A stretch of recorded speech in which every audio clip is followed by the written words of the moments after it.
Ready. It's the Scratch Roundtable, episode number 94. Hey, how you doing, everybody? It's Mike, and with me again, as usual, is Jeff. Yes. And Ivan. Hey, how we doing? How you doing, Ivan? Hey, I'm groovy, man. Groovy like a Hollywood movie. And, yes, I happen to like the fact that I do shirtless pics on Facebook with my cat's butthole. I do. And you know why I do such crazy, insidious things? Because at the moment that I find the humor funny, I don't always think about the shot when I take it. So it's just one of those things, folks. But of course, you know, that's what makes for comedy in these very rough times. And not everybody's going to find, you know, humor in it. Some people will get annoyed. Some people will be made crazy. But, you know, what can I do? Because if I don't do the craziness of it, then I'm not jiving Ivan. Yeah. Hey, what can I say? What can I say? You do corner the market in the crazy department here. Oh, are you kidding? I cornered that market long ago, baby. You know what? And I've made it a profitable situation, too. Anyway, you know, did you see the calendar that I have on for sale last week? No, I'm just kidding. Anyway, so anyway, yeah. There's a calendar of you half naked with cat butt? There's a calendar out there with me naked doing all kinds of things. Woo! So, well, if we make it through 2020, we could sell it as a 2021 calendar. There you go. See? Enterprise, man. Free enterprise. You know? I mean, come on. It's Ivan's head with Chris Helmsworth's body. You know? Well, like I said, at least I got something to show. Anyway, all I know is, all I can tell you is that, yeah, it's been a not too remarkable week due to the fact that I've been, you know, inside the four walls and such. I mean, what can I say, you know, as far as what I've been hearing now, that now we can't even go out to the stores now, which is going to be fun. I mean, I could tell you about getting packages delivered, which in the city really sucks. Yeah, I'm sure but it does. Of course, believe me, I'll tell you this from real experience. Do you know that, you know, Federal Express, yes, I'm calling them out by name, and I don't care. Federal Express, you know, I mean, as much as I'm trying to tell them about their services, what person does not include your apartment number on your package? Well, after you've told them a dozen times that this is where the package goes. And then, what person goes ahead and decides not to buzz the doorbell, not to bring it inside the courtyard, but to leave it out on the street? So anybody can go ahead and say, ooh, look at this. I want to take away a couple of bottles of Pepto-Bismol, a package of Personals, 200 Q-tips, and 500 aspirin. Well, wow. Did you include He's only your missing toilet paper? Then you have a real haul. Yeah. Oh, are you kidding? I put it this way: somebody tonight, two times. Somebody tonight is enjoying the spoils of the fact that Federal Express don't know how to ring a doorbell or put apartment numbers on their thing. Do you know that it actually took me to go outside to stand there, and they were going to do it again? Because here it is. Here comes the truck coming at me. The door is open in the truck, which only means one thing. They were going to throw that package at that doorway and go down the street again. Well, guess what? Jivin' Ivan sits there, sees the truck, waves the truck with a big smile on his face. And, of course, they stopped the truck to finally have the gentleman come out, and he was about to hand me the package. Okay? I said, put the package down. So Ivan pulls out his rubber gloves, picks up the package, gives a big, heart sign to the cute little girl in the front seat of the truck, because I just want to be sweet, because okay, thank you guys. You assholes finally got it right after, 3 attempts. And I got to take my package, and I got to enjoy some of that Pepto-Bismol and some of those Q-tips and those aspirins which go inside my medicine kit box. Aspirins? Yes, I need to take 81 milligram aspirins every day because it's a heart thing for me. Right. So, this is important to me. Okay, and of course other things of which I can't mention here, but. Well, did you, Ivan, I have a question. Did you include your apartment number on the address when you placed the order? Yes, I did. Well, how come they don't go into the building? Did they answer that? No, they did not. The several times that Jules had gone on and talked with them and had to go through a barrage of robocalls and then finally got to a human being, and then the human being that they got on there had the brain of a flea, and it became an ongoing conundrum. And then, they don't understand. Jules... Who are you buying from? From fucking Walmart. Okay. Yeah, some of this is on Walmart, dude. Yeah, well, some of this is on Walmart. It sounds like they didn't put your address in, and or at least your apartment number. Right, they didn't put your apartment number in, and as somebody who's had to deal with these guys, there are different types of delivery service that you can request, and it sounds like Walmart didn't request the one where they have to bring it inside. Yeah, well, they told me our Walmart, they refer to its Federal Express to do all their deliveries. Okay, and then I can't get curbside service, not with my voucher. Okay, my insurance gives me $50 in credits to use from their supply magazine. So I get $50, so that way I could buy things that I need, because that's how good my insurance is. So, so they can't do it for pickup, so I have to do it by jumping all these hurdles. So it was just the frustration of all this. And then when Julie gets mad about something, it becomes a far-reaching thing. Okay, and it just, we were just busy, cursing up a storm, because now we've realized that we live in an apartment house full of thieves. So it's just that's a reality I didn't want to have to face, but unfortunately now it's become true. I mean, on top of all the other shenanigans that happened in this building already, we got the husband beater. Is that FedEx Online too? I don't know. No. Your pizza's ready, Jeff. I wish. Well, I get in deep dish tomorrow. There's a weekday special at Giorgio's. Is there? Okay. So I'm getting deep dish tomorrow. I don't give a shit. I have to get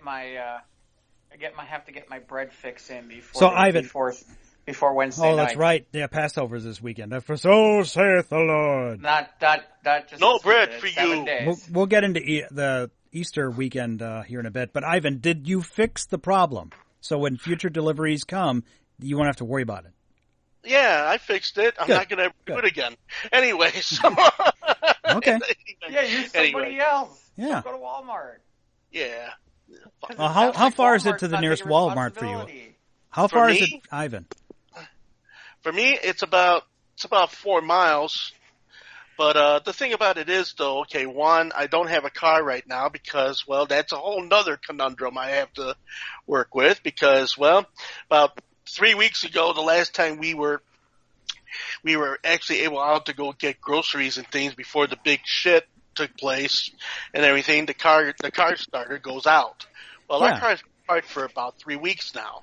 And, well, car starters cost money, repairs cost money. So I've not been able to get out and go anywhere or drive anywhere, to do anything. My daughter, thank you, Soraya, God bless you, has been, stepping up on the very rare occasion to help out with the situation. It's been something. I mean, being, in, shelter in place, but I've had to leave here, on a couple of occasions, for my father who, okay,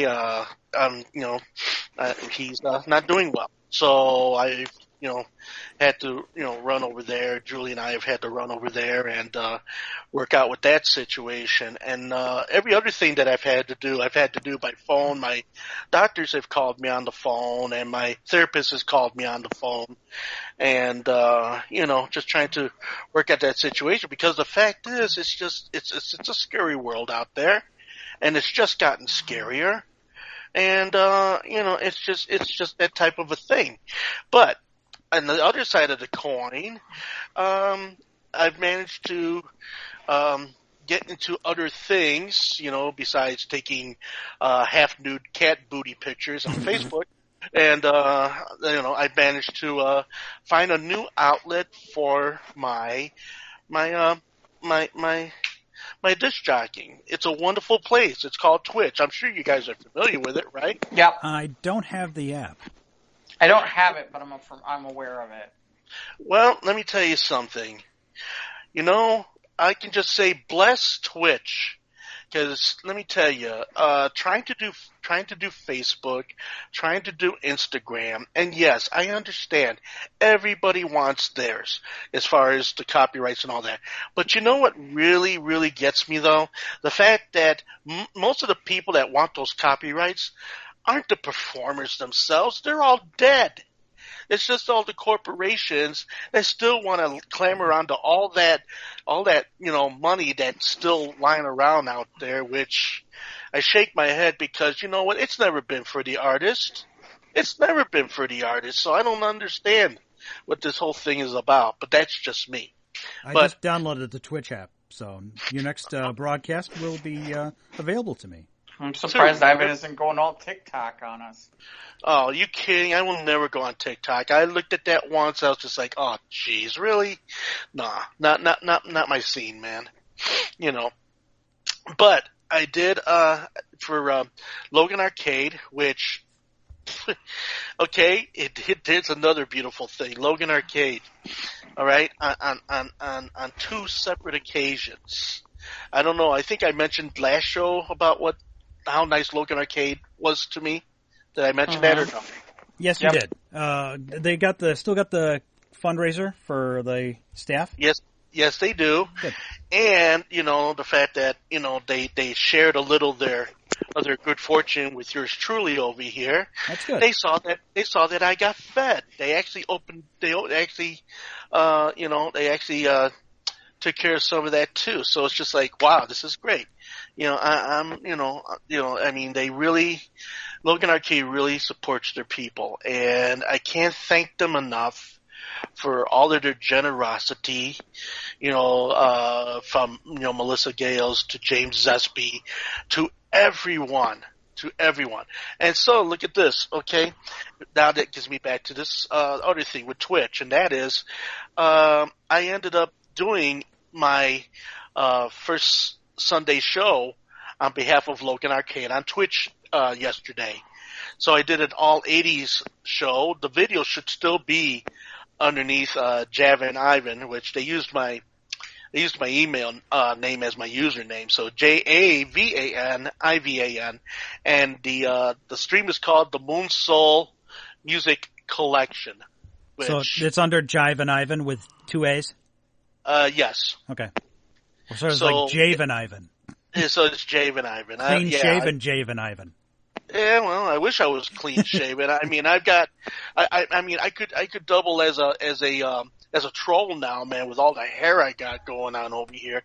I'm just on the verge of having, I might as well, here, speaking of posting other strange things, maybe I'll go ahead and I'll post getting my hair cut.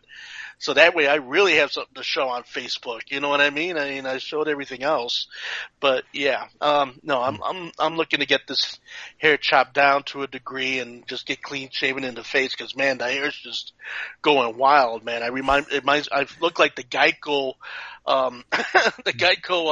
caveman, so easy a caveman can do it and you get pissed off about everything.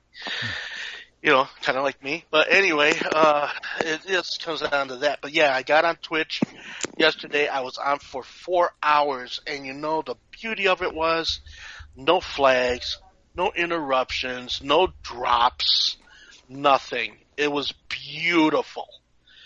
Beautiful. And I'm just like, yeah. So I'm going to probably start rolling back on Facebook and Instagram lives. I'm probably going to like only be on for maybe an hour, maybe two from here on in instead of trying to do it, because it's just gotten to the point link where your Twitch. You know what? That I'll probably do that too. I could do that. All right, thanks. Just put your link up for Twitch and where you're going to be, and put it on your Instagram and your Facebook. All right, I could do that. Thank you. Thanks for the suggestion, man. I appreciate that. Oh my gosh, got my fan on in the window, and my neighbors are burning their herb again, so I can smell their stuff right through my window. Oh my goodness! Wow. Is it oregano? I don't know. It's not oregano, baby. It's not Prince Spaghetti Night. Anthony. It's not garlic. How about paprika? Could it be paprika? Oh man, speaking of paprika, okay, but that's another story. I'll tell that later down in the show. But paprika and dill, there's a story to that. Anyway, but yeah, so I've had a great time on the Twitch situation. That was great, and so I'll be doing all of my regularly scheduled DJ gigs now on Twitch. You can plug the Twitch live streams on the Squares Roundtable Facebook page using your fantastic admin powers. Ivan, are you using Patreon at all? Pardon me? Are you using Patreon? No, why? Well, yeah, because they do that whole thing about. You should check that out because you can use that to get donations while you're on Twitch. Oh, okay. No, okay. Yeah, I mean, I've heard of it, but I know it's specifically for artists. It's specifically for artists and entertainers. It's if anything, honestly, we might consider wanting to get one for this show too, in case somebody, God forbid somebody actually wants to give us money or anything like that. Like my sister fate, but. Well, I think they would give us money. I mean, I think we're a bunch of really interesting people. I think we are. I mean, we make each other crazy, but that's part of the appeal, man. I would pay for that. So speaking of interesting people, Ivan, now have you used your Netflix account? Actually, to be honest with you, no. I have not had... No, we wanted you to lie. Yes. Be honest. No, I am being honest. No, but I'm talking about, I watch it, but I haven't watched it recently. It's because of the fact that I've just not... I got the Netflix, and I was watching it for a while, and then just lately I've just not been really watching any television, really. I think I turned on the TV the one time, and I saw the news, and I shit my pants, so I didn't watch any more news after that. And then you go to Walmart and order clean underwear. More clean underwear.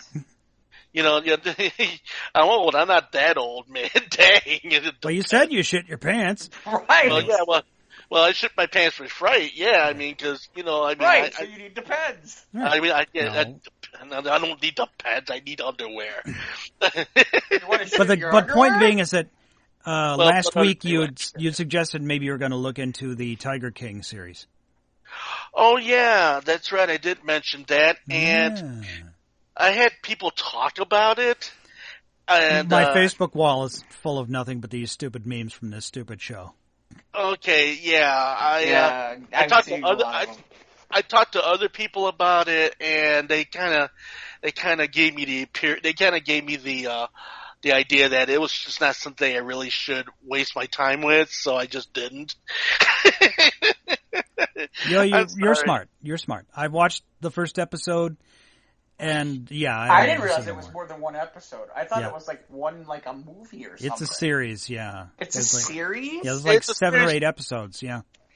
Okay, it, from what I understand, it's just like, okay, it's a guy who has a zoo and another woman who also has a zoo, and they all got these tigers, and they all got, these lions and shit, and I'm just like, okay, yeah, really, okay, we've really come down to the bottom of the barrel here as far as like alleged reality style television. I mean, like we don't have enough stupid things on television already. Here's just one just more. like maybe there's something we need right now with the coronavirus. Yeah, I was gonna say, Well, just okay, like when Kennedy was shot, we had the Beverly Hillbillies. Well, yeah, but wasn't that on even when Kennedy was still in office? I mean, I think it was Car 54, Where Are You? Then it became the Munsters. Then it became the Beverly Hillbillies. Then it was Green Acres. Yeah, you can tell I do a lot of television.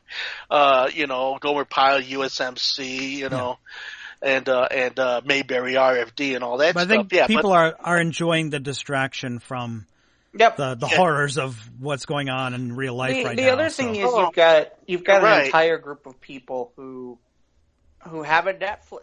There's a lot of people out there that have the Netflix subscription. So if there's something that's hot, you start to hear a lot about it. Because I have friends of mine who are like, "What do you mean you're not watching it?" And I'm like, "Well, I don't have Netflix." And they're like, "How do you not have Netflix?" And I'm like, "It's just not one of the things I have. I have a bunch of things, but that's just not one of them." Yeah, you're not missing much. I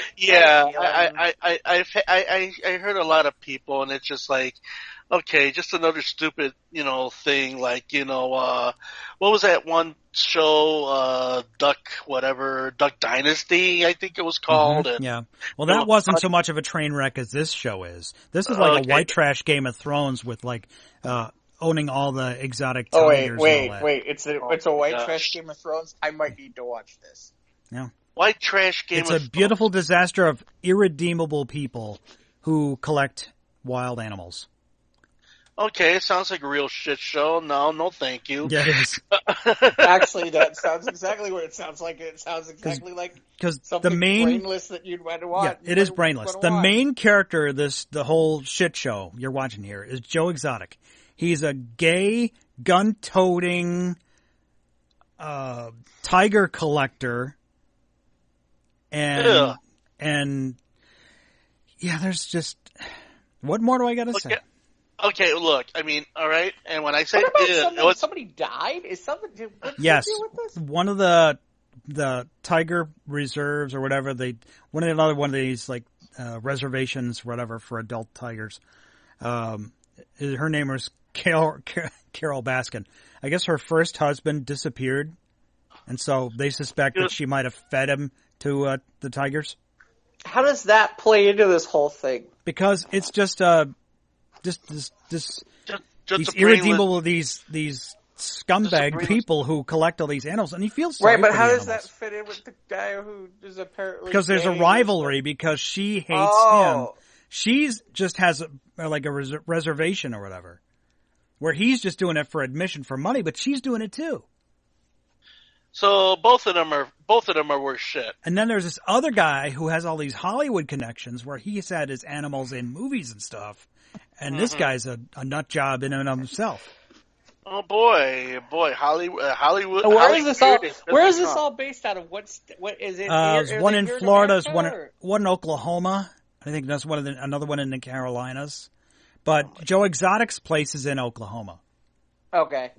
Oklahoma, where Joe Exotic's got tigers.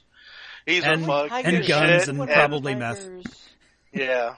Why would you want to have tigers in Oklahoma? Doesn't it get too cold for tigers to be in Oklahoma? You don't care. He's making money. Yeah, that's what it's about. I don't know. So it's brainless fodder. It is. It's pretty brainless. Brainless fodder. It's I would encourage anyone to watch just one episode so they know what it's about. Then you can continue or not continue. It's up to you. I have family members who've already watched the whole series. Well, I can't do it. I can't do it. No, I mean... How can they watch the whole series? I heard there were more episodes that were coming out. There are more episodes coming, yeah, but the first season is out. Well, is that what it is? I would rather watch my Chihuahua take a shit. It's just like that. It's actually arranged. You should put it on Twitch. I think people would watch. Yeah. Support me on Patreon. All right, here you go. Please, I think you're fucking joke. Ladies and gentlemen, my Chihuahua takes a shit. Chihuahua takes a shit. You know what the funny part is? They probably get more people to watch that than listen to our show. Oh, now see, I didn't even go there. See? Hey, you're going to upset our loyal listener. Yes, yeah. Our loyal listeners is going to be upset. Okay, Scott, shout out to you. Wait, there's more than one. No, I think we have more than one. I think we have a couple. We have a few. We have a few. Yeah. They don't even want to be known by name. Oh well. I mean, isn't discretion part of our creed the better here? Part of valor, yes. Yeah. Okay. No, so anyway, I have friends of mine who are like, who've heard the show a couple times. They're like, "Fuckers are crazy." Yes, we are. Yes. Yeah, but I look on the Squares of the Round Table notifications, and I see all these people who chime in and actually interact with our page. So there are people that are interested in our page and have listened to our shows. Hopefully, they're not all bots. No, I don't think so. Bots. They have pictures. Friends but they have some of them. Which is really a bad idea. I did. What do you mean it's a really bad idea? At some point, I have to try to be. Because we're all in this together, man. Don't I? Not irreputable. You're here with us. You talking about reputable? Some of us actually go out there and speak, and we're supposed to be motivational and inspirational. Then they hear this.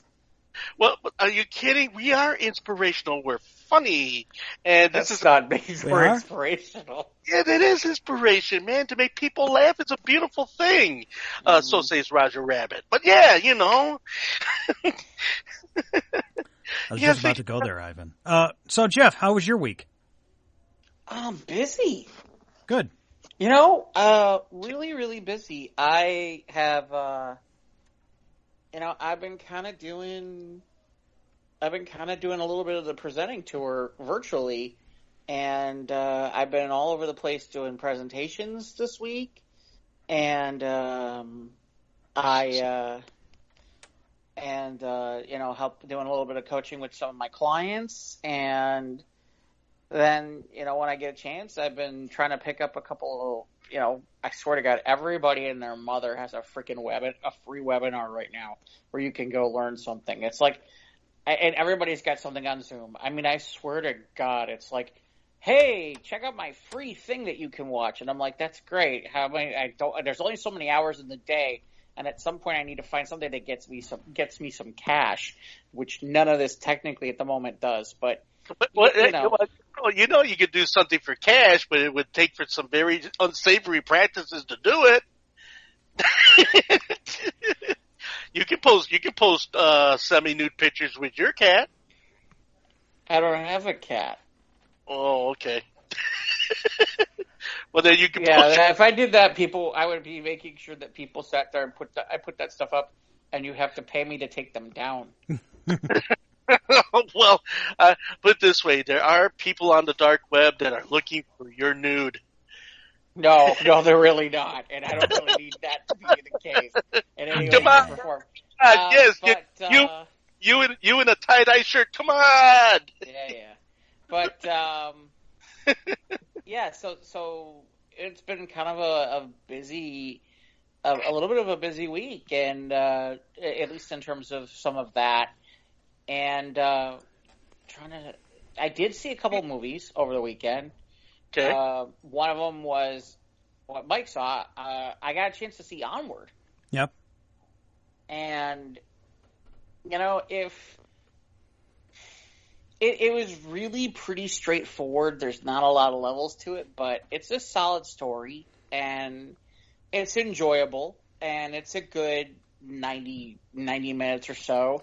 And worthwhile. Yeah, I watched it again. Now it was out on Disney Plus, so I watched it again. Right. Well, I guess I was just surprised because they've been bringing a lot of these things out on Xfinity on demand, and I was like, okay, this is probably like $20 to rent it. And it was like, oh no, it's $6. I'm like, okay, sure, I'll rent it for $6. I really, it was fun. I enjoyed it, and it's funny now that I'm thinking about it.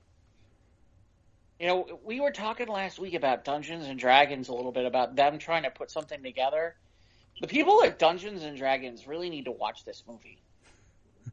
They really do, because and to take it a step further, Disney went out, or Pixar went out and made up their own Dungeons and Dragons game.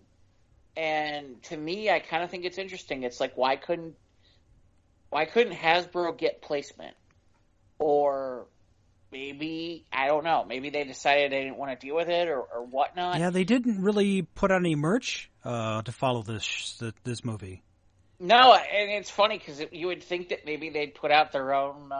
maybe like a miniature board game or something like that. Right, or the role-playing. Right. I mean, the little role-playing game thing that you could put together for something like exactly. that. Like the board game that the Big Brother had on the kitchen table. Yeah, I think it was more of an RPG, but yeah. Exactly.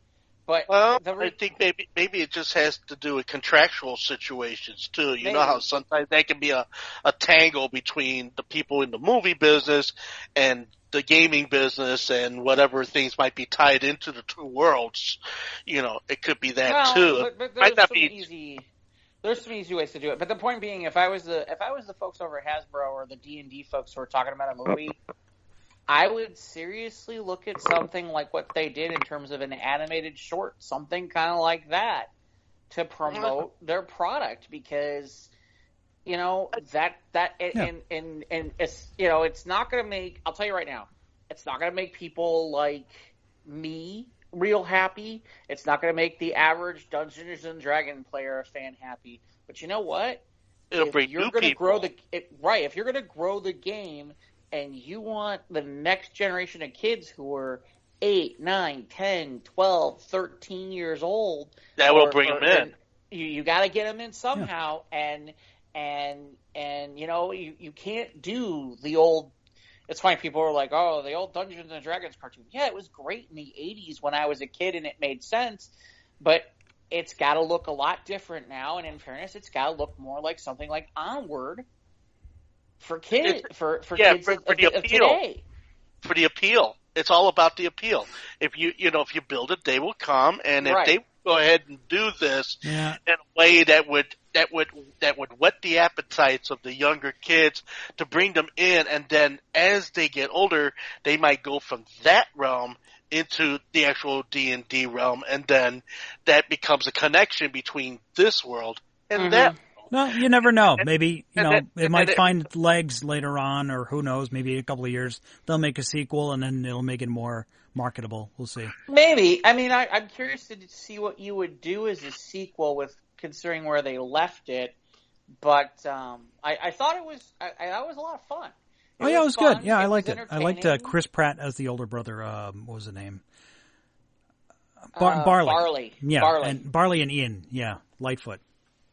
Right, and look, it's if you've watched enough of the Marvel movies, okay, you're getting Chris Pratt and Tom Holland, and you knew it would be fun, especially with the characters that they've got. They had a great chemistry. I thought Julie Louis-Dreyfus was good in it as the mom. Yeah, as the mom. Like I said, I just thought that they did some really good jobs with casting and. Yeah. And it's a solid movie. I don't know that I'm giving it. What would you give it out of 5?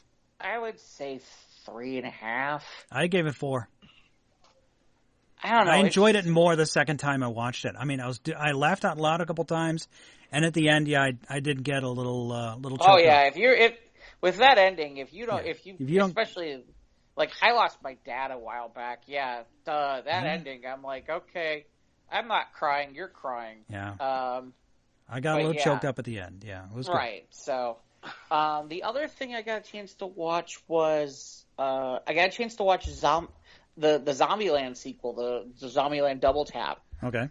And it's if you saw Zombieland, you pretty much saw Zombieland 2. The same concept, same idea. Yeah, that's what I heard. Is the pretty much more the same, pretty much. More the same. It was entertaining. It's it's a decent popcorn movie. I think it was 90 minutes or so, and it was entertaining.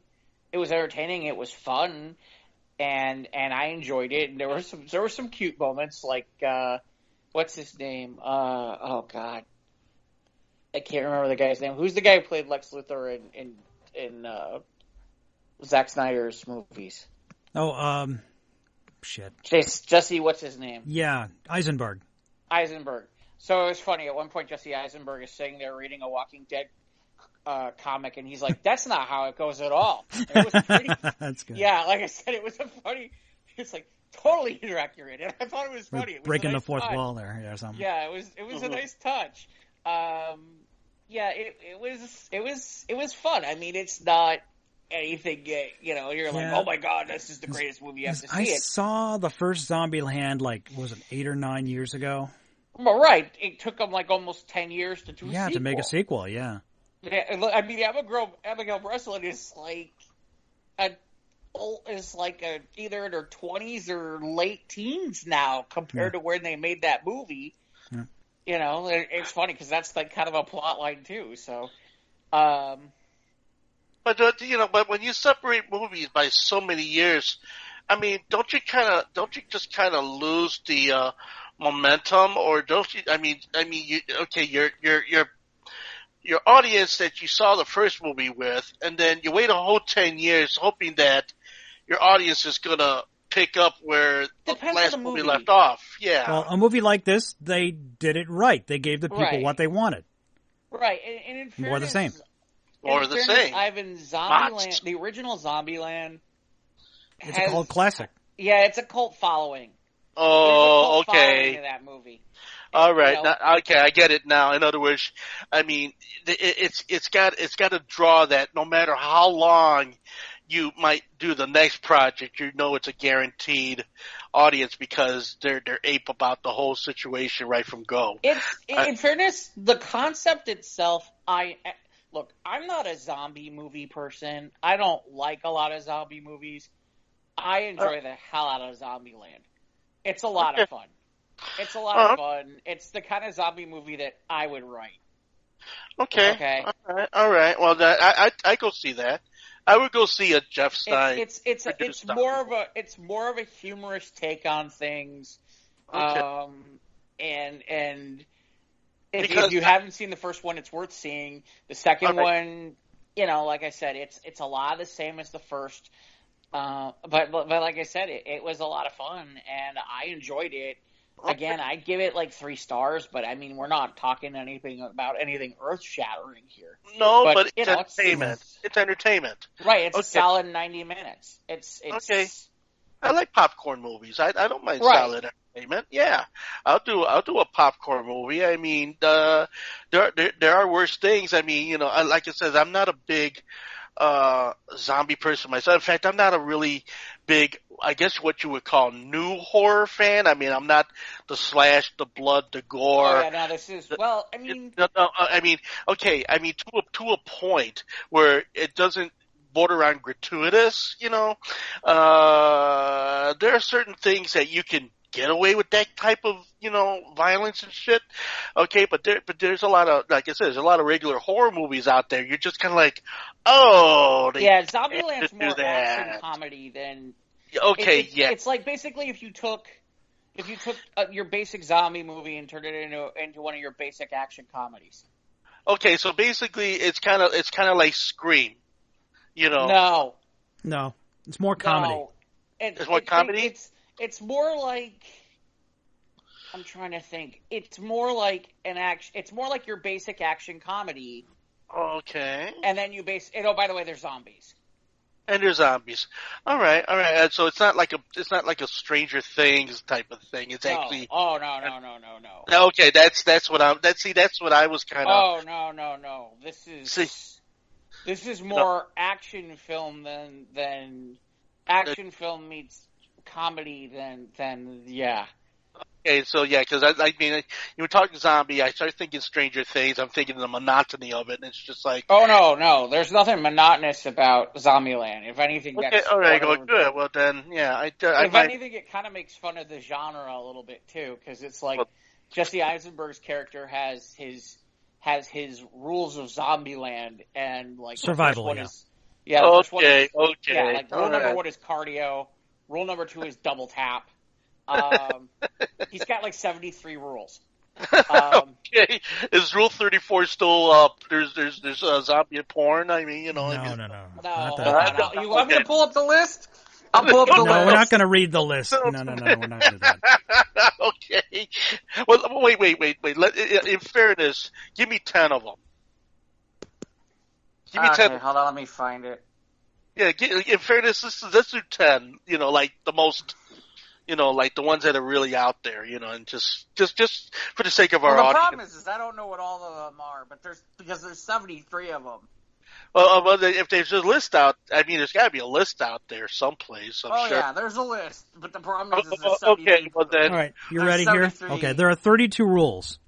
Oh, are there? I thought they said there were 73. Nope, there are 32. Okay. The second movie they said there's 73. Okay, well then, give me like the most brazen 10. Okay, here's rule number 1 is cardio. Okay. Rule number 2, double tap, make sure it's dead. Rule number 3, beware of bathrooms, because you can get trapped in them. Okay. Rule number 4, seatbelts. Make sure, because if you're in a vehicle and you're trying to escape, you want to be sure that you don't leave the vehicle. Rule number 17, don't be a hero. But then later on in the movie, he crosses out don't because he had to save the Okay. Rule number 18, limber up. Yeah. Okay. Okay. Rule number 29, the buddy system. We always have to have each other's backs. That's right. Rule 31, check the back seat. Yep, that's important. Okay. Rule 32, enjoy the little things. Like Twinkies. Okay. Well, I like Twinkies. That's the thing about Woody Harrelson's character, Tallahassee. They call each other by their city names because that way they don't get attached to each other. They don't want to know their real names. Okay, so he's known. He's all about the Twinkies. But every time he finds a Hostess truck that's abandoned, all he finds is snowballs. Oh, but not that that's a bad thing because I love snowballs. Yeah, he hates snowballs. Here. Rule 21: avoid strip clubs. Okay. Zombies on poles. Ooh. Let's see. Here, this is apropos for now. Rule number 12: bounty paper towels. What? You never know when you got a mess to clean up. The list. Oh, okay. Rule 26, sunscreen never hurt anybody. What was that? Rule number 26? A little sunscreen never hurt anybody.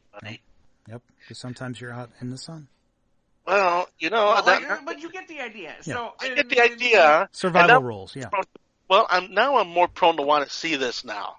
Now I want to see this because now this does sound like a movie that Jeff would write. It might be on Netflix. I'm not sure.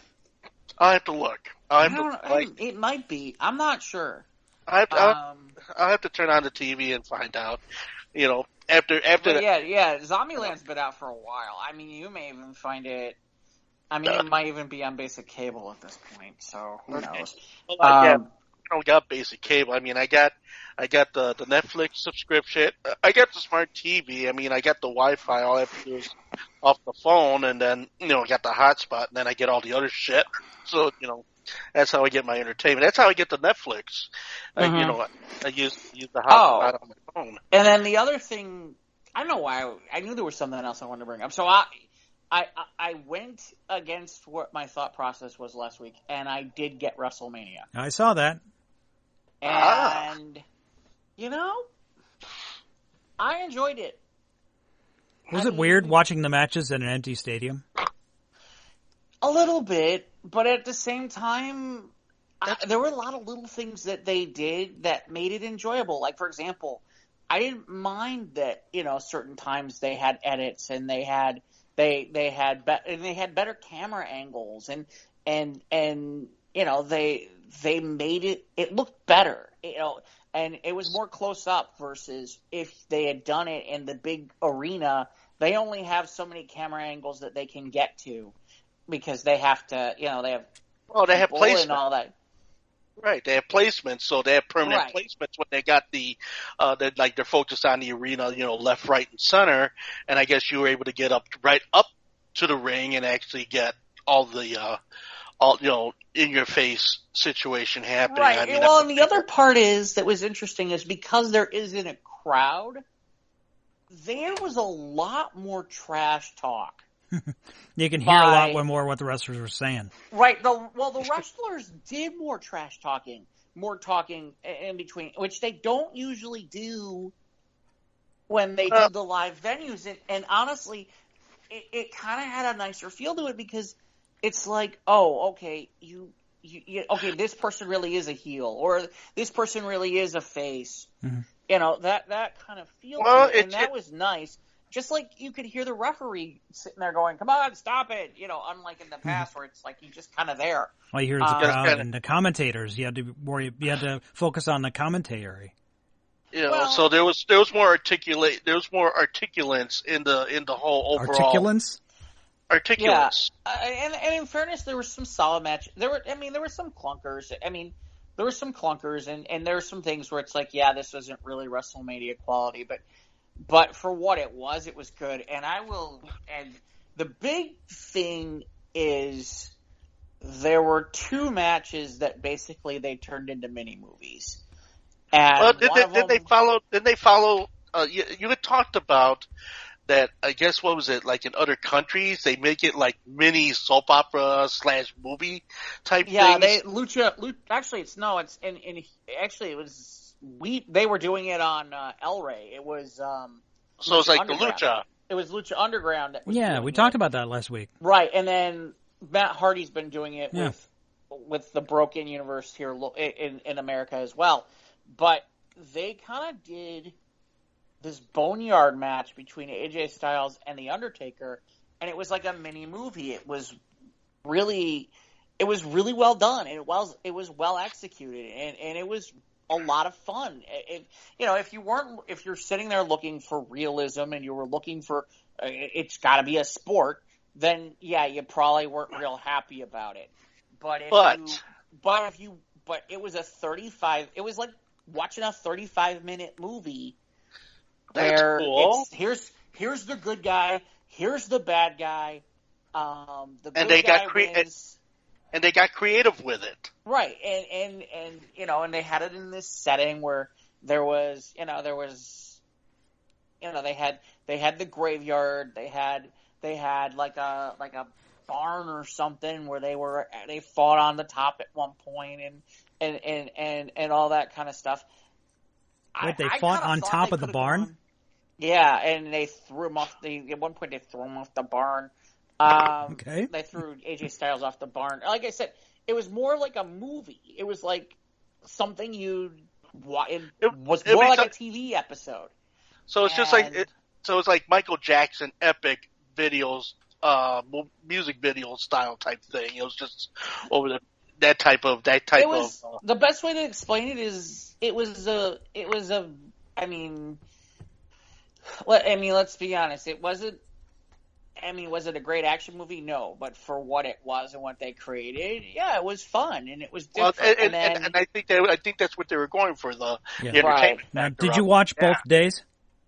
I've still not watched fully the second day, but from what I've seen was interesting. And the second, there was another match that was of a similar ilk that they were doing with Bray Wyatt and John Cena, and they were calling it the Firefly Funhouse match. And if you didn't like the first one, you really weren't going to like this one because it got real trippy to the point where some people were like, this isn't even a match. And I could see where some people would say it, but I really enjoyed the hell out of it. It was a lot of fun, and there was some interesting stuff done.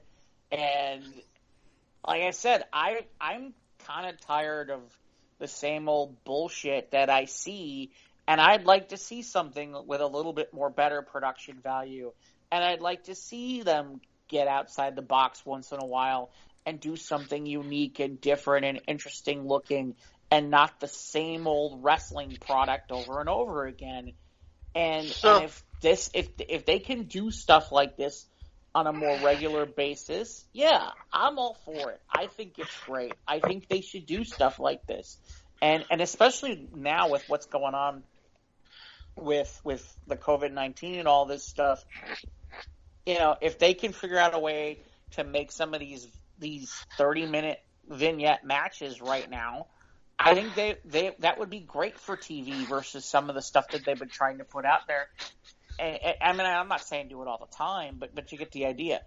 On the flip side, the one part that kind of bothers me is I'm appreciative of the work that was done. I'm kind of glad that it happened. At the same time, I feel like a lot of risks have been taken with these wrestlers to get down there, to go and do these matches, to do all this, to be taping all this. I've heard rumors about the fact that they're in undisclosed locations trying to tape under the radar because they're not supposed to be out taping at the moment based on based on the fact that what going state underground, man.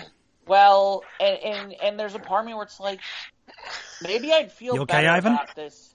I'm fine. Okay. Your breathing is coming feel, over a little louder. Yeah. Sorry. Maybe I'd feel a little better about this if it wasn't for the fact that all these guys are pretty much independent contractors. Mm-hmm. Well, and so one of them gets sick. One of them gets sick. I'm not thrilled with the possibility of that. And some of them have. I've heard rumblings that Rey Mysterio had contracted the COVID-19 virus. So I don't know if that's true. Like I said, I've heard rumors of it. I don't know that it's 100% true. They did have to make some changes over the weekend because Roman Reigns, who's been dealing with battling leukemia, was like, I'm not going down there to go do this. Just write me out somehow. And I can't blame him for that. Honestly, I think that was a smart move on his part. Absolutely. And because and the fact that they are independent contractors and the risk factor being what it is, I mean, if they don't do what they do, they don't get paid. If they don't get paid, they don't eat. It's bad enough that a lot of them don't even have insurance or, have anything that's actually concrete in their corners because of what they do. It's if there was like some kind of wrestlers union or something or some kind of, place where they all could like draw from a wealth of, cash or, resources, but I see that these things just don't seem to exist. I don't think these things ever existed for the wrestlers, for the boxers, for the people. I don't know about the boxers. I can't speak for the boxers or the UFC I guys. mean, I've heard stories, with the boxers. They have the same plight that a lot of them, unless they're underwritten by huge, if they're underwritten by big money, then they tend to be a little bit more, attentive to the boxer's needs for insurance and hospitalization and everything. But I don't think that quite exists in the world of wrestlers because of who they are and what their sport is all about. And because, I'm trying to compare apples and oranges here, but I think you're trying to understand what the point I'm trying to make here is that they had this type of underwritten sensibility. If the wrestlers did, then things like this might not be as bad because I'm sure then they'll have first responders there and they'll have people there in case something does come up. Well, they do have those guys. They do have that on site. That they do have. Okay, but like for example, when you say about, I mean, I would imagine it could be. I hate, it's funny. I would imagine it used to be a lot more difficult to get insurance. I would assume, and I'm assuming because I don't really know enough, and I'll admit that, but I'm going to assume that when Obamacare, ACA happened, that some of these people who had pre-existing conditions from some of these injuries that they had may have found it easier to get insurance. No, and you're right on that behalf. A lot of people were able to get it was an easier access under Obamacare. Right, but the point being is they have to get it themselves, and they're paying those. And they're paying those things. Some of those guys are making a boatload of money, and they're fine. But there are some wrestlers who, even from back in like the heydays of the explosion of the late '90s, early 2000s, where there's guys where it's like they're just squeaking by. We got to take up a collection for this person because they can't afford their medical bills. Yeah, all the crowdfunding helps. Or doing the convention appearances just to make rent. Just to make rent. That of course you also hear just the stories of. It's like the Mickey Rourke movie, The Wrestler. Yeah, man, that's so true to form. That Mickey Rourke movie ain't that far from the truth in some ways. Yeah. Well, and then you hear the stories about these guys. They pass away, and they don't even have insurance to bury them, and you got other resources actually, it's burying weird, them. Ivan, because there's stories out there of Vince McMahon coming in and taking care of some of these guys sometimes. So I will admit that's out there. Yeah. At the same time, that's. At the same time, if you kiss the ring enough, hopefully he'll remember you. Even if you don't kiss the ring, I've heard stories of people who he's taking care of. Okay, well that's good. They didn't kiss the ring. At the same time, I just kind of wonder. It's like, why not just do the right thing and give these guys the medical health insurance and all this stuff. It was funny. John Oliver from Last Week Tonight talked about it last year. A few months ago. Yeah. Right. I think it was last year. Last year he talked about it because he's a big wrestling fan too, and it was funny because I'm like, good for him. Good for him for saying it. Raise awareness for these poor people. Because he's got a big platform to talk about it. The list of guys that we're not even talking about the old guys. We're talking about guys from the 90s. The list of names hold on a second, Ivan.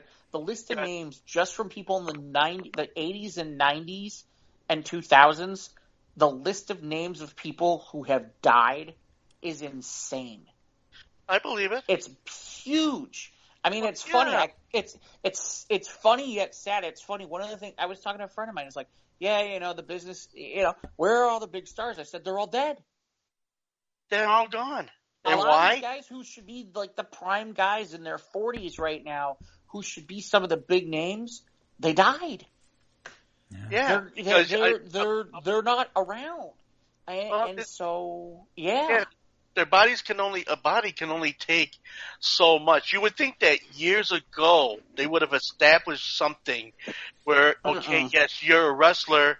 Okay, a percentage of your winnings can go into some kind of health insurance. Or they don't do that. But what I'm saying is they should have done it. It's never been done, but it's something that should have been done a long time ago. Well, and then there's the other side of it too. There's this boys mentality that's kind of like the old school NFL, which is, tape it up, go out there and do what you got to do. That's right. It's man up and all that stuff. And it still sort of exists even now too. Not to the extent that it used to. They've gotten a little better with it, but it's still there. Well, I kind of laugh because the WWE wellness policy is kind of a joke. Well, okay, because here it is. All right, you get a guy who has an injury on the baseball field, and he's out for 6 to 8 weeks, and that's it. So much for his season. You get people in football now, because I'm coming up from the old school football world. Yeah, the Gale Sayers and the Broadway Joe Namath and things like that. Yeah, they broke it, they buffed it up, they bruised and battered and black guys. They went out and they did it. That's why these people are squeaking and creaking now, because they ended up abusing their bodies and everything like that because of this mentality, this macho mentality of, the whole, the show must go on and the sport must continue. But, it's scaled back in the rest of the sports world. You would think that the wrestling world would have caught up with that and say, hey, maybe we shouldn't, be so brutal about this. I mean, but wrestling is a brutal business, choreographed or not. Yeah. It's still a brutal business. Yeah. Okay. Oh yeah. Without question. So what? Yeah. So that's what, so that's what, that's what fires me up about this. In fairness, they've toned certain things down. They have done certain things where they've gotten away from certain moves. They've gotten away from certain other aspects. Like, you rarely, I'll tell you right now, you see chair shots to the head and people, and there's somebody in the back talking to you. Because you don't see them as often anymore, a chair shot to the head, because of obvious reasons. That doesn't happen as much anymore. Well, are they still jumping off the top of the turnbuckle on the people still? Well, yeah. Oh yeah, of course. They're all jumping around on the ropes, Yeah, absolutely. They're still doing that. They're still going through tables. In fairness, they're at least rigging the tables to where they're the break points, so it looks like break point tables, and all that. Yeah. Or they're made of like, half-inch press board or something instead of like oak. Yeah, I mean, like for example, I look at how what the ring looks like now and what they have around the ring now. There's a lot of padding now. Yeah. I mean, outside the ring, there's a lot of padding now. Where in the past, that used to be steel guardrails. That used to be. Oh yeah, they used to be springs and metal and exposed. Well, I'm even talking about just like those guardrails for the fans where that now is padded and that's or the floor's padded. That wasn't the case even. No, hey, Jeff, I don't even think it was like 10 years ago. Were there any cage matches at WrestleMania this year? No cage matches. Oh. The closest thing that you had to some sort of match that was similar to that was they did do a ladder match, and it was interesting because it was supposed to be 3 tag teams, and one of the people, a guy by the name of The Miz, who was actually on The Real World at one point, back when The Real World was a thing. And, well, I said that because at the time he was on it, it was one of the early ones. So, it was actually a big deal. And, and he's doing a show on USA that has been spun off with him and his wife and the kid. And it was interesting at the last minute, I guess, with everything going on with the COVID thing, he decided not to wrestle. So they made it basically a triple threat match for the titles, and it was a ladder match. And honestly, to me that was one of my favorite matches of the weekend. Was that particular match? Just a ladder match, okay. It was the ladder match. In fairness, I have not watched the Edge Randy Orton match, which supposedly was like 45 minutes long. I haven't gotten to that yet. And there's a real amazing story, which is a guy who, like 9 years ago, it was, that's it, I'm done, I can't do any more. I'm if I do anything more, it's possible I may turn myself into a quadriplegic. And now this guy's back, which is Edge, because apparently they went into this surgery and now things are a lot better and he's going to be able to wrestle again. Edge? You mean the guitarist from U2? Not that Edge. Not that Edge. Adam Copeland Edge, yeah. Good one. I can't believe that hasn't come up more often in reality, because people haven't done that. No, not the guy where the streets have no name. No. He still hasn't found what he's looking for. Yeah. It was Sunday Bloody Sunday, though, I will tell you that. So, but yeah, so with or without you, here we go. Kind of a crazy week. So, yeah.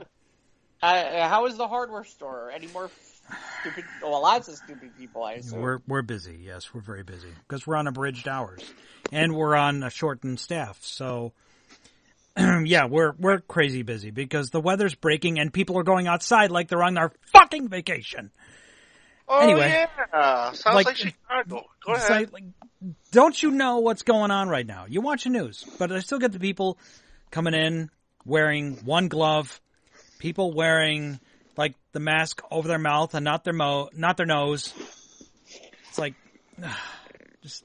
Oh, it sounds like an episode of Tiger King. Okay, shake my head.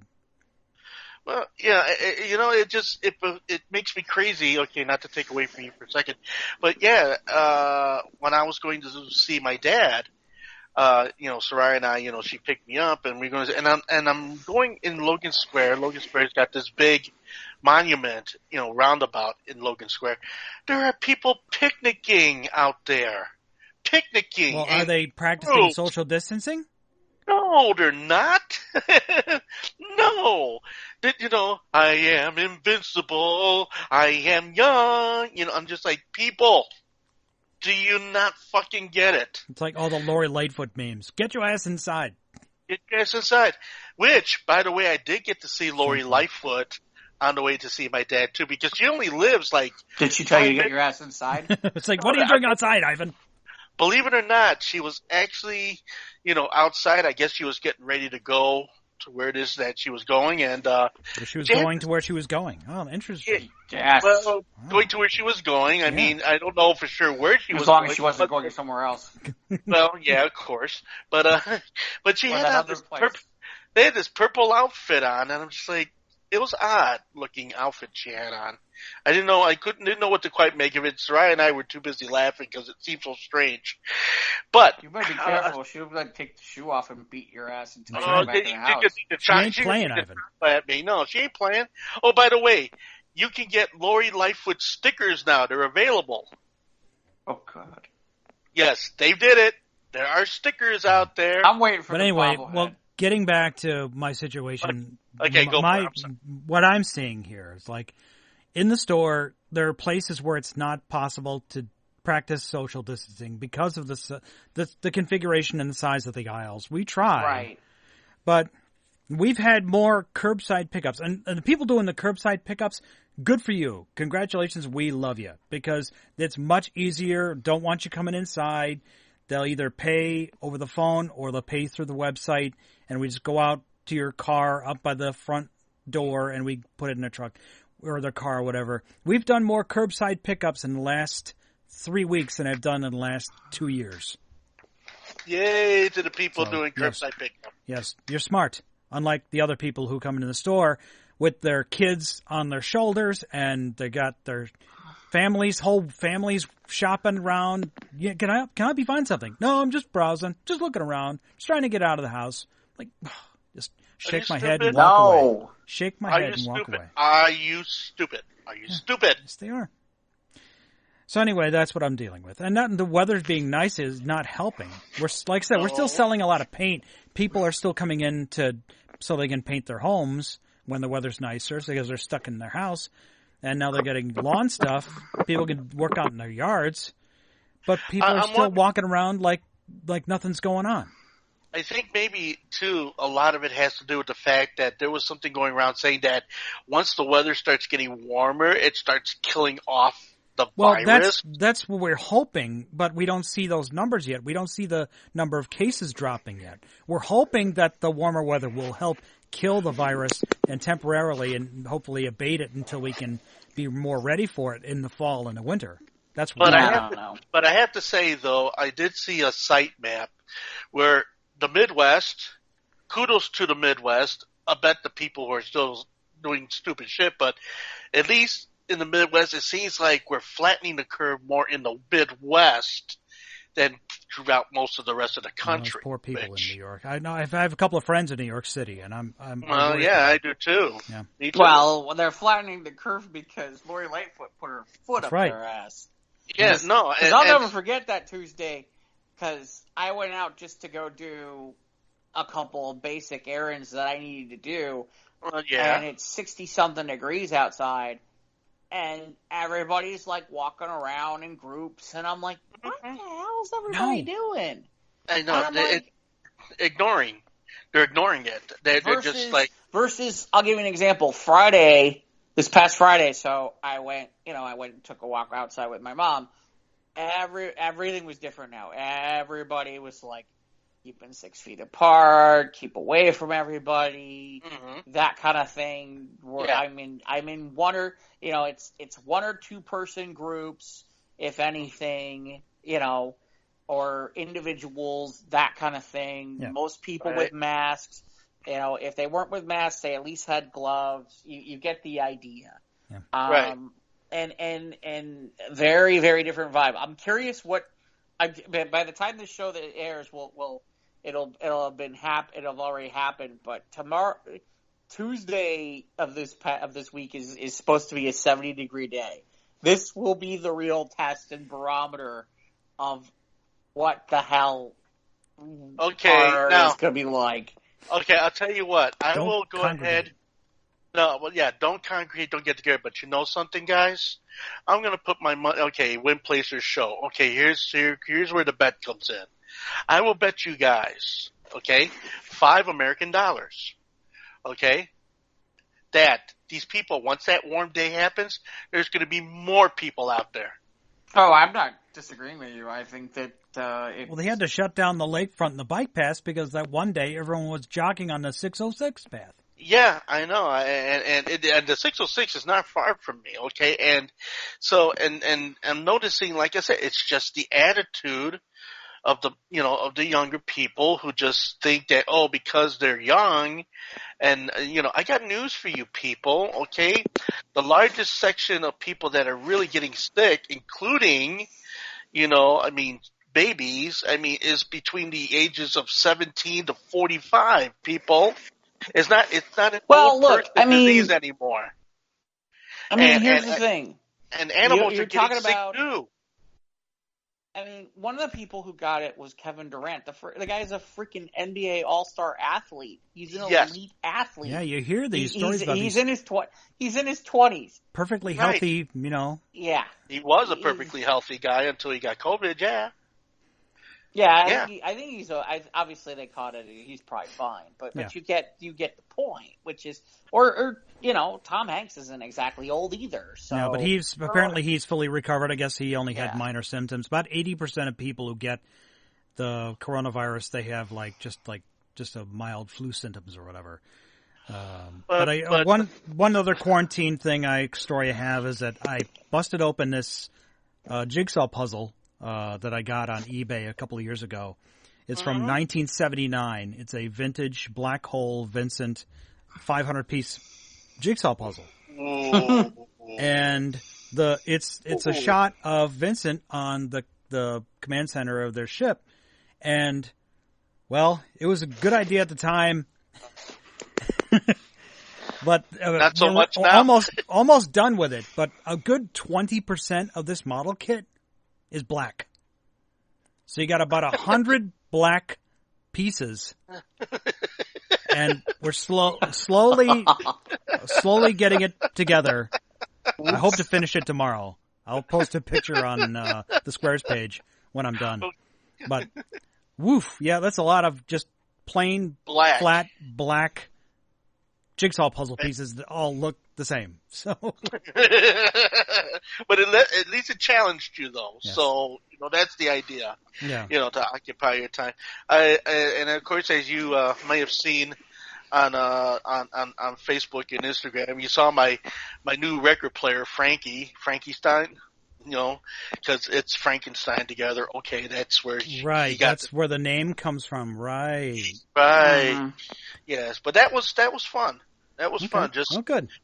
Taking a bunch of old record player parts from a bunch of record players that didn't work and actually making one that not only works well, it actually plays my 78s better than some of the other stuff I got here. Okay.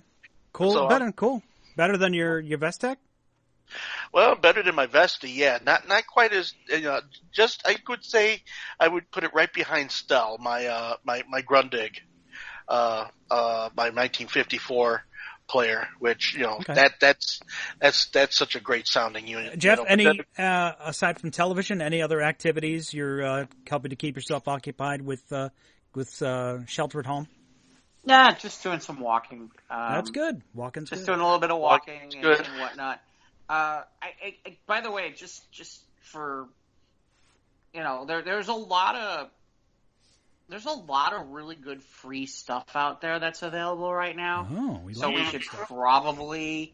should probably note some of this. Like, for example, right now Amazon Prime is doing a free month. HBO Online, in terms of their Go and their streaming, I think you have access to a few things that are free right now, that if you want them, you can go and get them via online. Xfinity has Xfinity's got a program right now for low income people that you can do 2 months for free, and then get after 2 months you pay only $9.95. Well, you got to watch those introductory rates, though, Ivan. Yeah. No, but it's because I got that today through my management company, and the $9.95 rate, it applies for the entire year, and you get the 2 months for free if you sign up for it. So it's legit. Okay. So yeah, and so okay, go ahead, continue, Jeff. I'm sorry. The other thing is, so if you go to Marvel's digital for their Marvel Comics digital service, Mm-hmm. you apparently right now for free, for a limited time, the following 12 titles are available at no charge. From April 2nd to Monday, May 4th. And they are Avengers vs. X-Men, Civil War, Amazing Spider-Man Red Goblin, Black Panther by, I don't know who this is, by somebody, Volume 1, Thanos Wins by Donny Cates, X-Men Milestones, The Dark Phoenix Saga, Avengers Kree Skrull War, Avengers by Jason Aaron, Volume 1, The Final Host, Fantastic Four, Volume 1, for Forever, as in F-O-U-R, Forever. As in the Fantastic Black Four. Volume number The 1. Fantastic Four. Right. Black Widow Volume number 1, Shield's Most Wanted, Captain America's Winter Soldier Ultimate, and Captain Marvel Volume 1, Higher, Further, Faster, More. Yeah, that's Kelly Sue DeConnick's work. That's very good. Yeah. There's some, like, I've heard, like, for example, there's certain pieces I'm not as familiar with. I've always heard good things about Avengers vs. X-Men. I may want to check that out. Civil War, if you saw Captain America Civil War, this is what it's based on. Mm-hmm. So this would be your opportunity to check that out for free. And that's pretty cool. I'm trying to think of what else. I mean, there's, like I said, there's a bunch of stuff that's out there where start looking around. There's a lot of great free content available if you can, for short term, if you can find it. And, I mean, like, for example, as somebody who's an Xfinity subscriber, this past weekend, Stars was available for free, and then Showtime has made itself available for like the next month for free. I think at least till mid-month here in April, from what I understand. And I'm trying to think what else. Oh, obviously, we talked about CBS All Access, that you can sign up for free for a month until April 23rd. Yeah, the last 3 years, sometimes I've followed down a YouTube hole and just watched like clips from DS9 or Enterprise, and forget. Oh yeah, I have CBS All Access right here. I can watch the episodes I'm interested in right there.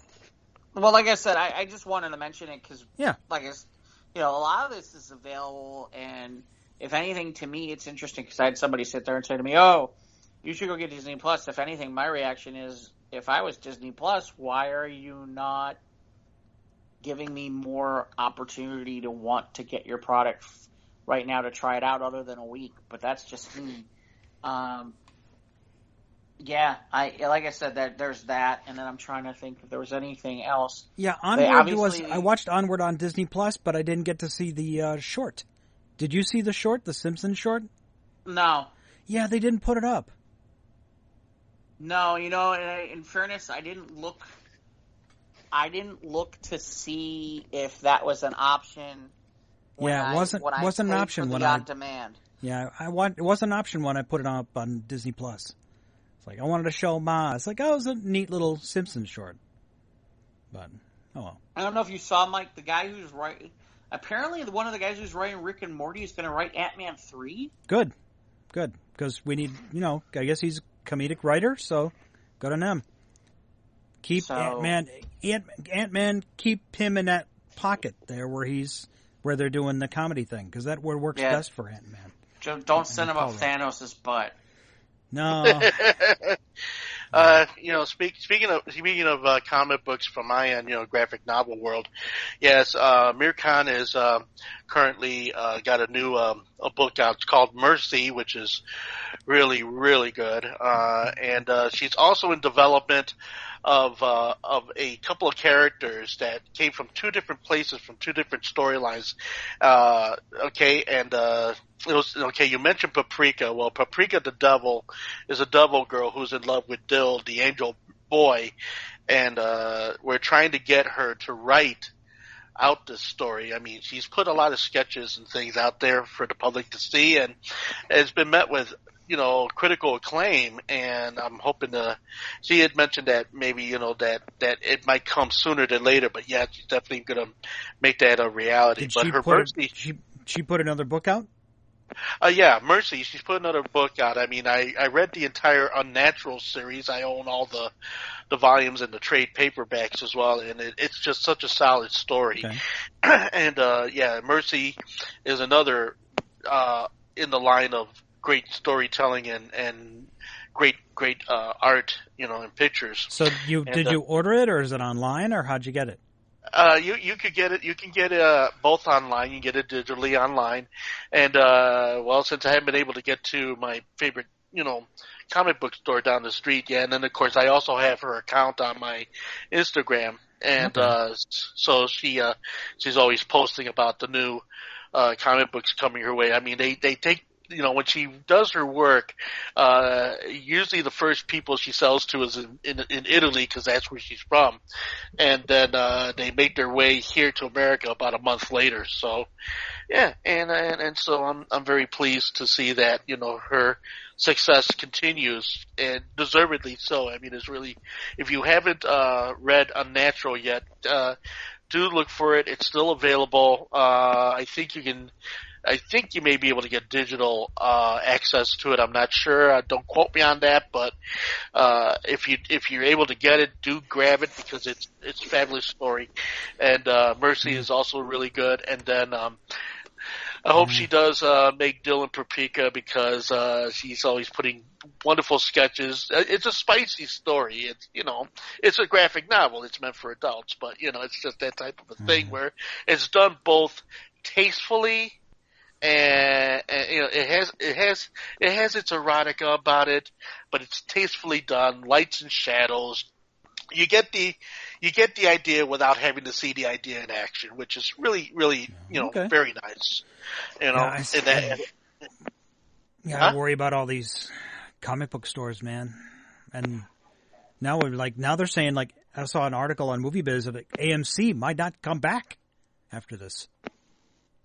Well, a lot of theaters. It's disturbing. A lot of theaters are not going to bounce back. I mean, right now, Logan, over just down the street from me, it has been closed down. Then, of course, Regal, which is the Regal 14, which is by me as well, and they're going to be the hardest hit, because a lot of movies are on the shelf, and there's no telling what's going to happen in the future. And I mean, now we're looking at the fall. For all reality, for anything to get even remotely moving forward. Well, I think there's still some stuff at the moment scheduled for later in July and August. Mm-hmm. But outlets are going to be few and far between, though. Yeah. Well, and it's going to be interesting, because I'm not sure.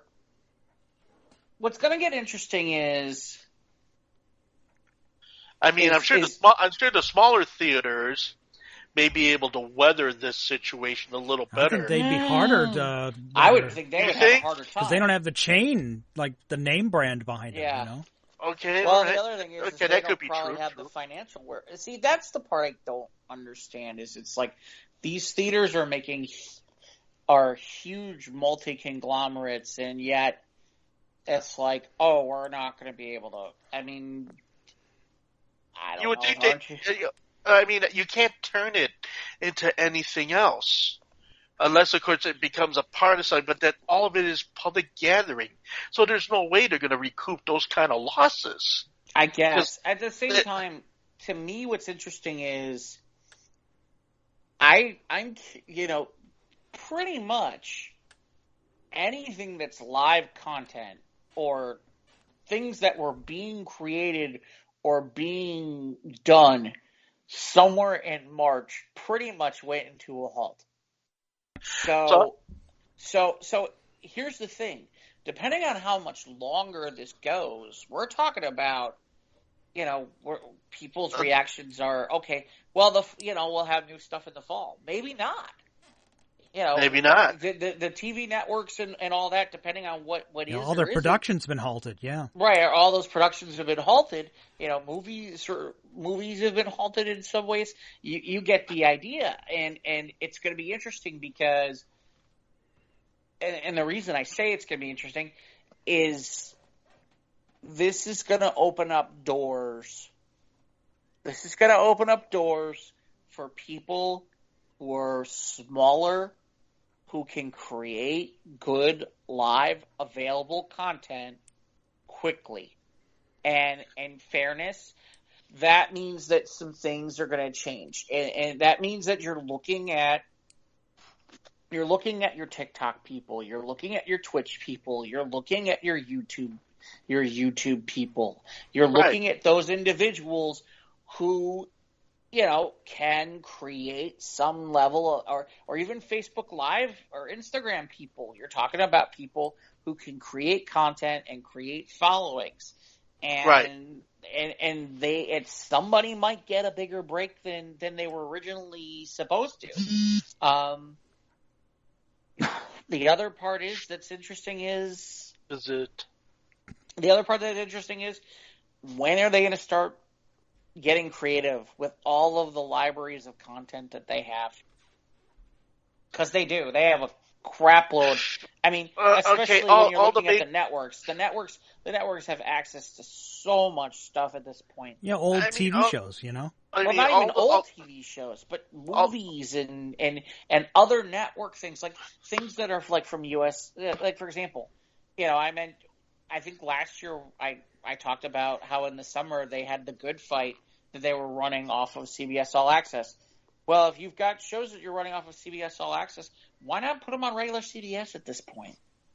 You know, why not? I mean, if you're going to start to run out of programming, why not consider Discovery or Picard on regular TV? At this point, or you get the idea. The interesting part to me is, and this is where who was I talking to? I was talking to John Suntress from Word Balloon. Yeah. And he said, and it was interesting, he said to me, he's like, this is where Netflix may come up. Everybody was talking about the streaming wars. And we talked about it many a time on this show. Right. And how Netflix was in trouble. Well, here's the interesting part. My understanding is Netflix is sitting on a shitload of content that has not been published. That they have new content that is just sitting there. That they have been sitting on about, well, we're not ready to release this yet. We're not ready to release that yet. And if that's really true, if that's really the case, well, they're sitting on a gold mine. Right. Well, that's my point, Ivan. Is if that's really true, and they really are sitting on. I mean, John was telling me he's heard where they're talking about there's literally 2 years worth of content that they're sitting on that hasn't been released, that they have access to. If that's really true, well, we'll see. This is your opportunity to strike. The time is now. Strike while the iron's hot. Right. If you're going to review it, there are people now at home ready to see it. Yeah. And be able to go ahead and say, yeah, I want to see more of that. Or maybe I don't want to see more of that. But at least you'll have the people watching. You have them in a way almost at your beck and call now to go ahead and say, hey, here, let's go ahead and put this out there and see how this flies. And then if it becomes a positive situation for Netflix to put out this new content out there, they're going to make money hand over fist if the content, is worth the ilk. It's a smart way to go. If you have that's the question. I don't know what Amazon's sitting on. I don't know what some of these companies are sitting on. That's the question. Like, for example, ESPN was supposed to release that 10-part documentary series on the 1998 Chicago Bulls, and they were supposed to air it in June. Now they've moved it up. It's going to air this month. It's going to air in April. It's going to start sometime in mid-April, and because really they need the content. Well, yeah, and they know that this is a time to make bank because the opportunity is there because it's been created. Well, I hate using created. No, it wasn't. Yeah, it was created. I mean, yeah, for them to present it in the context of, well, people are home, so let's do it. I mean, here's the crazy part, just to give perspective. And my understanding is that Vince McMahon turned this down, which is that Fox approached them at the last minute about doing a live pre-show for WrestleMania on actual Fox. We're not talking about Fox Sports. We're not talking about 32. We're talking about regular network Fox. I mean, we're not even talking about the actual WrestleMania show. We're talking about like the pre-show to WrestleMania because they're looking for content, live content that they can get their hands on. Well, the only thing too now that Fox is kind of, since a lot of these big companies have like incorporated so many of these studios, you would think that this would be the opportunity to say, hey, let's go ahead and put out, well, there are some streams out there that put out the older content. Yeah. Why don't they put out a stream of brand new content? It's your opportunity to try it for X amount of dollars. Okay. We got all this new content. You want it. We'll put a price tag on it and you could see it, before everybody else gets a hold of it or whatever, something to that effect. The problem is that nobody realizes it.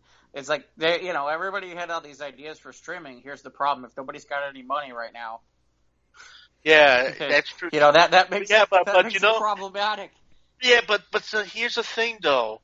Okay, you hear the old adage of the first one is free.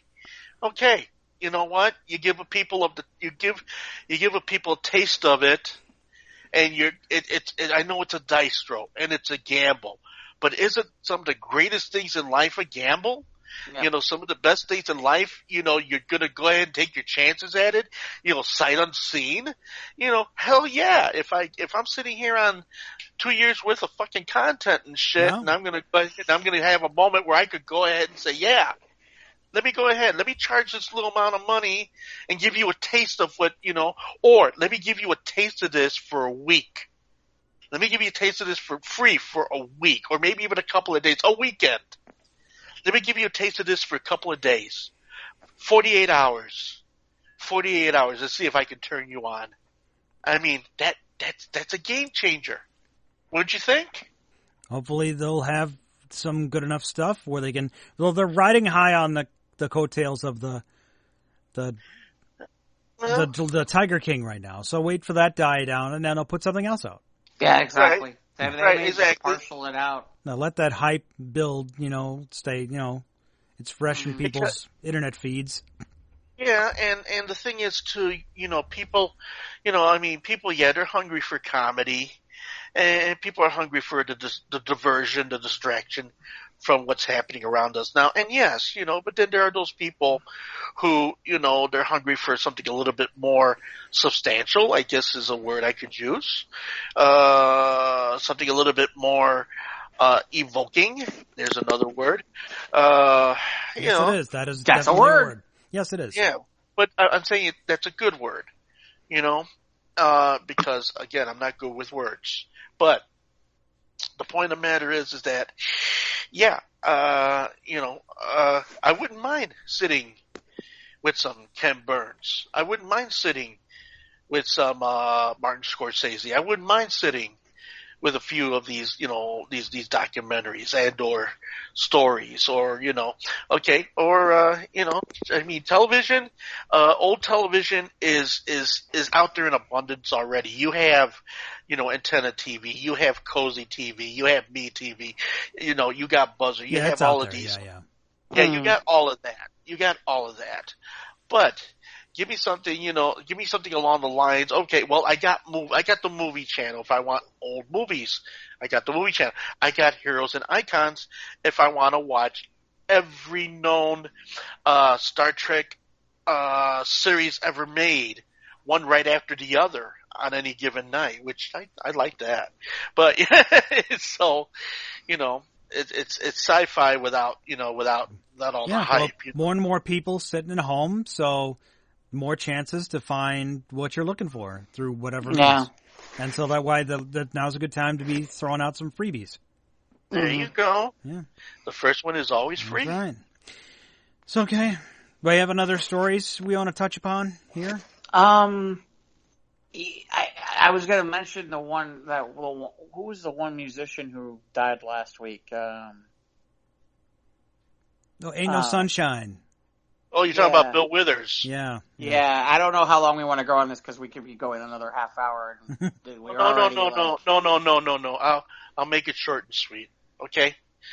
And as far as Bill Withers is concerned, his is a story that here's a guy who just worked an ordinary job, playing guitar on the side, and he struck pay dirt with Ain't No Sunshine, which led to about 3 or 4 monumental albums. Still Bill is the pinnacle of his output, and his career unfortunately did not exactly evolve with the musical times because, the singer-songwriter situation of the early 70s was giving way to some of the more rockier band-oriented things later in the decade, to which at this point, Bill's just like, okay, well, I put it out there and I'm able to sustain on it. I'm cool. And then pretty much just walked away. And then in his wake, here it is, he passes on, and I've seen more people pulling out their old albums and listening to his music. I mean, I keep Bill Withers in my playbox. Grandma's Hands, Use Me, Ain't No Sunshine, Harlem, and all of the. And he did the big hit, Just the Two of Us. Just the Two of Us. Lean on Me, right? Isn't he Lean on Me? That's right. So, so his catalog will always be something that will always occur on whatever format is out there that will still represent his musical output. I mean, he's kind of, and when you listen to the lyrics of a Bill Withers song, it resonates with so many people. It's almost like a comfortable pair of blue jeans. It's kind of like a great pair of shoes. It's just like you listen to it and you're just like, yeah, hey Bill, thanks for hanging around. I'm glad you're here. That's the kind of thing, he worked with a lot of big names back in the 70s. Yes, he did. And so there are plenty of performances. I'm sure you can find them on YouTube, or you can find them out there in the ether.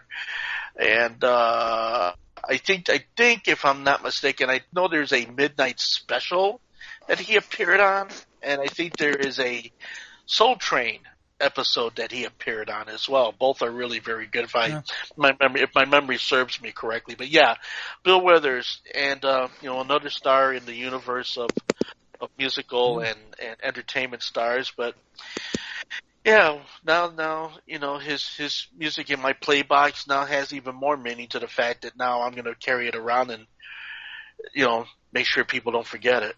Yeah. How's that? That was good. He's the guy who sings "Don't Worry, Be Happy," right? No. No, that's Bobby McFerrin. I know. I just wanted to watch Ivan sit there and go, "What?" You son of a... No.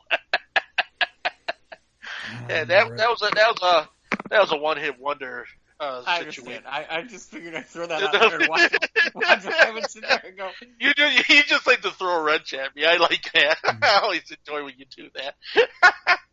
I mean, he didn't sing Mambo number 5? No. No, not Lou Bega. Although I do have a 45 with that in my playbox, too.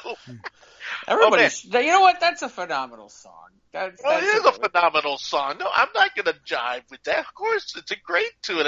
I surprise people because they're like, that's on a 45. I'm like, yeah. Is that the same guy who did the Mr. Bombastic? No. No. No, that's, what's his name? That's Shaggy. Okay, Shaggy. Okay, I got that. That's Shaggy. Yeah. Who sings Shaggy, one of the greatest songs? Who sings one of the greatest songs ever? That one where he sings it wasn't me. Where they're talking about having sex buck naked on the bathroom floor. Yeah, it wasn't me. Yeah, wasn't me. Wasn't me. I stayed on the counter. Wasn't me. Staying in the bathroom. Wasn't me.